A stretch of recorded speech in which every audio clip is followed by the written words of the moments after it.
ముందుగా రైతు శక్తి YouTube channel ఆదరిస్తున్నటువంటి ప్రతి ఒక్కరికి పేరు పేరున హృదయపూర్వక ధన్యవాదాలండి. నాకు ఎప్పటి నుంచో ఖజానా బాతులను పెంచాలనేటటువంటి ఒక ఆలోచన అయితే ఉండదండి. ఒకరోజు రోడ్డు పక్కనే ఈ ఖజానా బాతుల్ని అమ్మటం అయితే జరిగింది. అప్పుడు నేను వెళ్ళి ఈ 4 పిల్లలని అయితే తీసుకురావడం అయితే జరిగింది.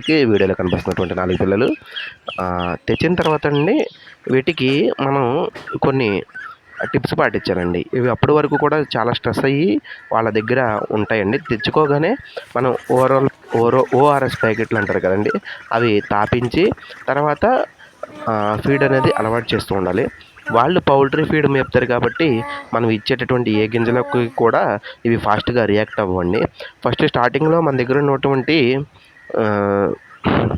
నూకలు కానీ లేకపోతే సజ్జలు సోళ్ళు లాంటివి కొంచెం మెత్తగా ఆడి కొద్దిగా వాటర్లో వేస్తే అవి తినడం మొదలు పెడతాయండి.